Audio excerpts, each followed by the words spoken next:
2 दिवसांपूर्वी कलकत्त्याहून मुंबईकडे येणाऱ्या एअर इंडियामध्ये एका महिलेसोबतचा व्हिडिओ सध्या सोशल मीडियावर व्हायरल होते आणि त्याला कारण आहे ती महिलांनी फक्त मराठीमध्ये बोलल्यानं। आणि या सर्व संदर्भात बोलण्यासाठी आपल्यासोबत मनसेचे नेते अविनाश जाधव आहेत। सर, आज एक महिलेचा व्हिडिओ जो आहे तो व्हायरल होते। ती महिला बंगाली आणि तिला मराठी येते आणि तिने मराठीमध्ये त्या मुलाशी संवाद साधला आणि त्यानंतर त्या मुलांनी आपल्या इंस्टा आणि फेसबुकला आणि सोशल मीडियावर एक व्हिडिओ व्हायरल केला। मला असं वाटतं की आज सकाळी ती महिला मला भेटून गेली आणि त्याच्यानंतर मी देखील एक व्हिडिओ बनवला। त्यानंतर त्या मुलाचा मी प्रोफाईल चेक केल्याच्या नंतर तो सतत मराठीच्या विरोधात व्हिडिओ बनवतोय। म्हणजे त्याचे 6-7 व्हिडिओ हे मराठीच्या विरोधातले होते। आज माझा व्हिडिओ पाहिल्याच्या नंतर त्यांनी ते बरेचसे त्यातले व्हिडिओ डिलीट देखील केले। त्या महिलेच्या बाबतीत बनवलेले देखील व्हिडिओ डिलीट केले। मुळात हा प्रकरण जो विषय असा आहे की त्या महिलेला ज्या वेळेला त्याने सीट पाठी घेतली आणि त्यावेळेला ती जी जेवत होते ते फूड तिच्या अंगावर पडलं म्हणून ती त्याला म्हणाली, भाऊ हळूहळू। एवढ्या वाक्यावरनं त्यांनी गोंधळ घालायला सुरू केला आणि तो बोलतो काय मराठी करताय। आणि यातून जो त्यांनी वाद सुरू केला त्यानंतर त्या बाईचा व्हिडिओ बनवला, तो व्हायरल केला। ती जिथे कामाला होती त्यांना टॅग केला, त्यानंतर तिला ती नोकरी देखील सोडायला लावली।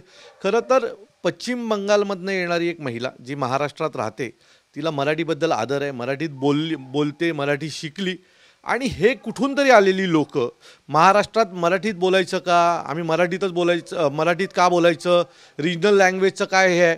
अरे ज्या भाषेत जिथे राहता तिथली भाषा तुम्हाला जर येत नसेल किंवा त्या भाषेबद्दल तुम्हाला आदर नसेल तर तुम्ही महाराष्ट्रात का राहावं आणि आम्ही तुम्हाला महाराष्ट्रात का ठेवावं।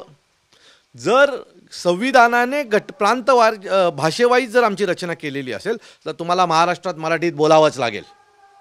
आणि जो कोणी त्या मुलांनी जे काही तिचा व्हिडिओ व्हायरल केलेला आहे त्याचा आम्ही शोध घेतलेला आहे। तो मालाडचा रहिवासी आहे, मालाडला त्याचं ऑफिस आहे। उद्या त्याला आम्ही आमच्या पद्धतीत धडा शिकवूच।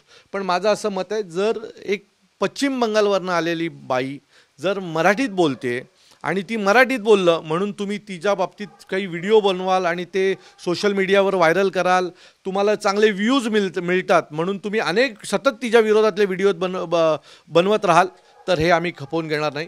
ती जरी पश्चिम बंगालची असेल तरी तिला मराठीचा आदर आहे। आम्ही महाराष्ट्र सैनिक तिच्या पाठीशी खंबीर उभे राहणार आणि तिला न्याय मिळवून देणार। त्यांनी असं देखील म्हटलं की मला ह्या व्हायरल व्हिडिओमुळे मनस्ताप सहन करावं लागते कारण की मी मराठी बोलणं माझी चूक झाली का, मी मराठी शिकली का, असं देखील प्रश्नचिन्ह ते उपस्थित। मला मगाशी सकाळी जेव्हा त्या मला भेटल्या त्यावेळेला त्या खूप रडत होत्या आणि त्यांचं मत आहे की अनेक जण तिला इंस्टाग्रामवर थ्रेट देत आहेत, अनेक जण तिला फोन करतायत आणि मराठीच्या बाबतीत आणि तिचं जे काय मराठी प्रेम होतं त्याच्या बाबतीत तिला अतिशय वाईट भाषेत बोलले जात आहे। खरं तर हे सरकारचं काम आहे। म्हणजे महाराष्ट्र शासनामध्ये जर एक मुलगा आपल्या मराठीबद्दल एवढा वाईट व्हिडिओ बनवतो आणि तो जर सोशल मीडियावर व्हायरल करतो, हा गुन्हा सुमोटो महाराष्ट्र शासनाने दाखल करायला हवा होता। परंतु महाराष्ट्र शासनाला आणि आत्ता असलेल्या सरकारला हे मतांच्या राजकारणाच्या पुढे यांचं काही नाही।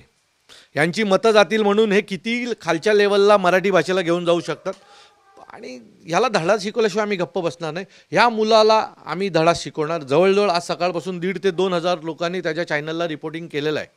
जेवढी मराठी मुलं आहेत ती आज सकाळपासून त्याला रिपोर्टिंग करतायत। त्याचं चॅनल जे आहे ते बंद करण्याचा आमचा उद्देश आहे आणि ते आम्ही बंद करणार आणि त्याला देखील त्या बाईची माफी मागायला लावणार, एवढं नक्की। पण अजून देखील व्हिडिओ आहेत ते व्हायरल होतात त्यामध्ये मराठी आणि हिंदी वादग्रस्त वक्तव्य, याला जबाबदार आहे हिंदी चॅनल्स। अनेक हिंदी चॅनल्सनी वन साईड बातमी चालवली। त्या महिलेचा कुठल्याही प्रकारचा कोट घेतला नाही, तिच्याशी कुठल्याही प्रकारचे बोलले नाहीत आणि त्याने तो मराठी आणि हिंदी वाद हा हिंदी चॅनलवर दिवसभर चालवला। जे मराठी मोर्चाच्या बाबतीत झालं तेच हे लोक हिंदी चॅनलवाले आज करतात आणि त्या चॅनलमुळे त्या बाईला आज हा सर्व मनस्ताप होतोय। मला वाटतं की ती महिला देखील त्या चॅनलवर कायदेशीर कारवाई करणारच आहेत, पण तिला जर कुठल्याही प्रकारची मदत लागली तर आम्ही तिच्यासोबत उभे राहू। नक्कीच होते आपल्यासोबत मनसे नेते अविनाश जाधव आणि त्या मुलाचा शोध घेऊन त्याला मनसे स्टाईलने धडा शिकवा अशी देखील प्रतिक्रिया त्यांनी दिली आहे। कॅमेरा अजयसह मयूर जाधव, TV9 मराठी, ठाणे।